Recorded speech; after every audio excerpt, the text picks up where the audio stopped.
My name is Reverend Arnold Culbreth, and I serve as Director of Ministry Engagement with the Douglas Leadership Institute.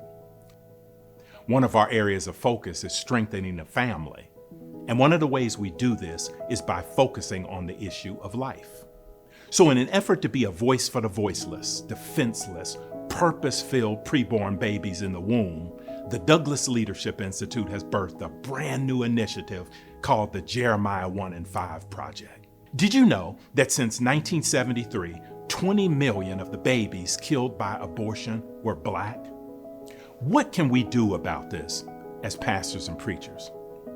In Jeremiah 1 and 5, as this project is so aptly named, God says to Jeremiah, "I knew you before I formed you in your mother's womb. Before you were born, I set you apart and appointed you as my prophet to the nations."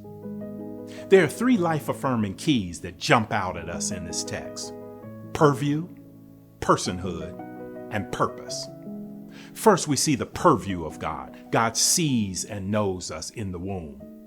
Secondly, God acknowledges personhood even in the womb. He didn't say he saw a clump of cells. He said, "I saw you, Jeremiah." So preborn lives matter. They're important to God. And thirdly, God assigns purpose in the womb. Jeremiah was set apart and appointed to be a prophet to the nations, and each of us are called to do something special in the earth too. The pastors that sign and stand with us will agree to three things: to pray, to preach, and to promote. Pray for an end to abortion and that the goals and expectations of this pivotal project are achieved. Preach that life comes from God, that is precious, and that it should be protected. And promote the Jeremiah 1 and 5 Project by recruiting 3 other pastors to join us. Think about it. 250 Black pastors, each promoting 3 other pastors. That's 1,000 pastors praying, preaching, and promoting the Jeremiah 1 and 5 Project. The Douglas Leadership Institute is working hard to end the abortion crisis by connecting pregnant women to free pregnancy help centers, and also by networking with adoption advocates, the Fatherhood Initiative, Abstinence Education, abortion aftercare, and much more. Let me leave you with this. Margaret Sanger, the founder of Planned Parenthood, the leading promoter and provider of abortion in the country, wrote a historic and infamous letter to Dr. Clarence Gamble of the Procter & Gamble Enterprise in 1939.